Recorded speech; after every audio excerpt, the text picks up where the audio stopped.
you say something about how this might work with a couple that comes in? So there are two people in the room, and in the case that I'm thinking about, they're probably both pre-analytic, which is maybe a good thing because they're even. I'm not sure. Well, what would the problem be they want help with? The problem is their son, who is, sounds very depressed, not quite suicidal, but very depressed, and his functioning in school is going down.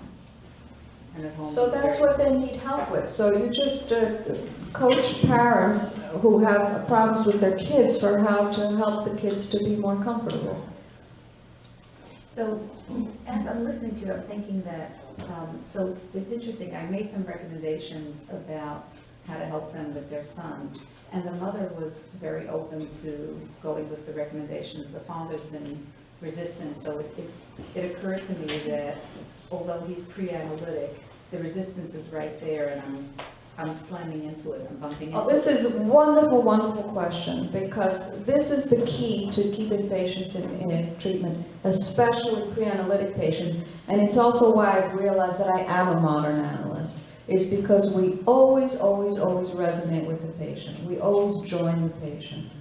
So if he doesn't want to follow your advice, you have to explain to the mother that this doesn't work for him.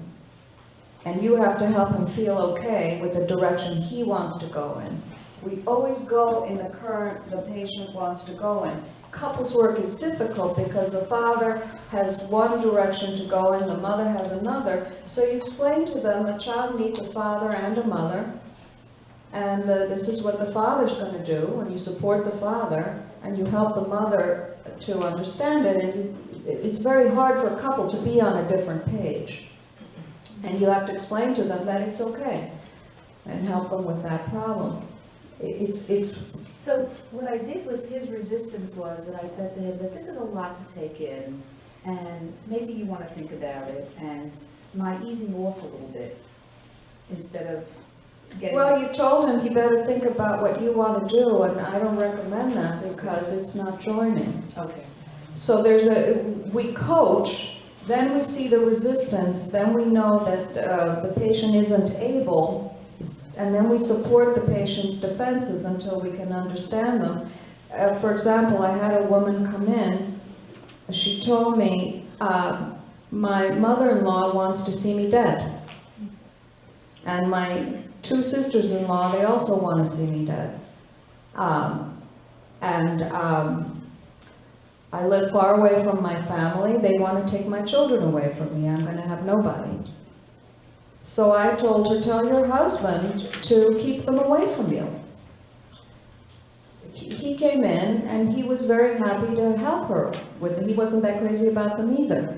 So we always go in the current. It's very difficult, you know, to help people go in a direction we don't particularly approve of. You know, divorce sometimes, like with the son of a bitch bastard, or the father wants to come down hard, you know, be a little bit of a tough love person. I hate that. So it does get tricky to join.